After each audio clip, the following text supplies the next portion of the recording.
Syederalun sebagai langkah deteksi terhadap narkoba sejak dini, Kantor Kementerian Agama PD melakukan tes urin terhadap 2.000 aparatur sipil negara dalam jajarannya selama 1 pekan ke depan di Gedung Pelayanan Haji dan Umrah Terpadu.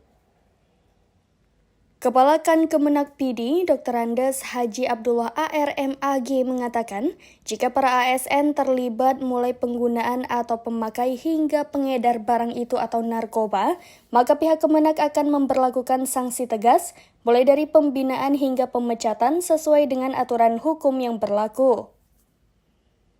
Dijelaskan Abdullah AR, tes urin ini diawali dari staf dan karyawan di Kan Kemenak sebanyak 80 ASN. Berikutnya disusul 1.820 ASN mulai dari tenaga pendidikan atau guru di berbagai madrasah di semua jenjang pendidikan, baik RA, MI, MTS, MA, hingga ASN di Kantor Urusan Agama atau KUA pada 23 kecamatan.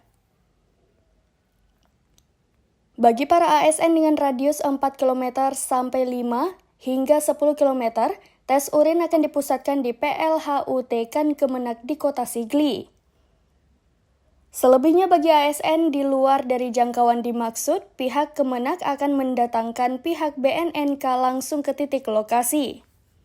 Terutama kecamatan pedalaman seperti Kemala, Tangse, Mane Gempang, Padang Tiji, Muara 3, Gelumpang 3 akan dikondisikan pada satu titik lokasi dengan sasaran tepat dan strategis. Disebutkan juga upaya deteksi terhadap pengaruh narkoba bagi kalangan ASN sebagai langkah untuk pembuktian atas bebas dari pengaruh dari barang haram berupa narkoba. Maka bagi siapapun yang terdapat positif atas pengaruh narkoba, pihaknya telah menyiapkan sanksi tegas, baik berupa langkah-langkah pembinaan maupun pemecatan secara tidak hormat. Dalam artian jika setelah menjalani masa hukuman sesuai bukti dan fakta hukum.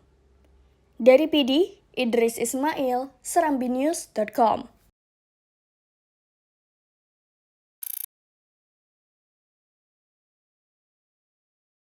Download Tribun X sekarang, menghadirkan lokal menjadi Indonesia.